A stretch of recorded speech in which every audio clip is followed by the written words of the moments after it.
in fact, to keep my money rather than to make more of it. I had done with Ernest's money as with my own. That is to say, I let it alone after investing it in Midland ordinary stock according to Miss Pontifex's instructions.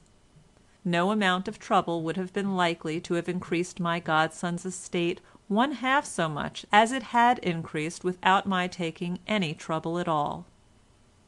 Midland's stock at the end of August 1850, when I sold out Miss Pontifex's debentures, stood at £32 per £100.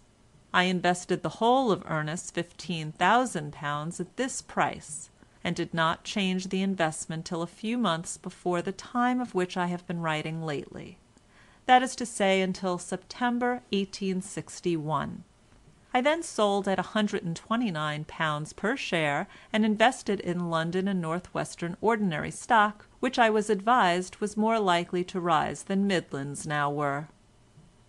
I bought the London and North Western stock at £93 per £100, and my godson now in 1882 still holds it. The original £15,000 had increased in 11 years to over £60,000. The accumulated interest, which of course I had reinvested, had come to about £10,000 more, so that Ernest was then worth over £70,000.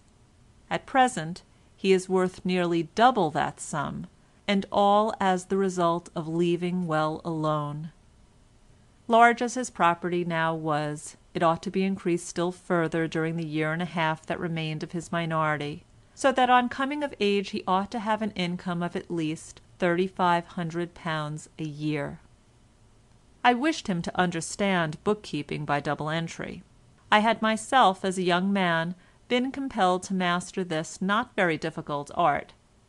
Having acquired it, I have become enamoured of it, and consider it the most necessary branch of any young man's education, after reading and writing. I was determined, therefore, that Ernest should master it, and proposed that he should become my steward, bookkeeper, and the manager of my hoardings, for so I called the sum which my ledger showed to have accumulated from £15,000 to £70,000. I told him I was going to begin to spend the income as soon as it had amounted up to £80,000. A few days after Ernest's discovery that he was still a bachelor, while he was still at the very beginning of his honeymoon, as it were, of his renewed unmarried life, I broached my scheme, desired him to give up his shop, and offered him £300 a year for managing, so far indeed as it required any managing, his own property.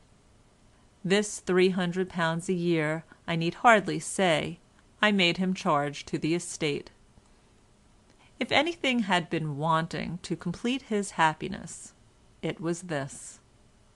Here, within 3 or 4 days, he found himself freed from one of the most hideous, hopeless liaisons imaginable, and at the same time raised from a life of almost squalor to the enjoyment of what would to him be a handsome income. £1 a week, he thought, for Ellen, and the rest for myself. No, I said, we will charge Ellen's £1 a week to the estate also. You must have a clear £300 for yourself.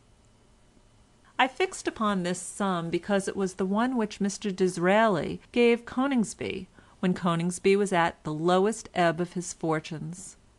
Mr. Disraeli evidently thought £300 a year the smallest sum on which Coningsby could be expected to live, and make the two ends meet.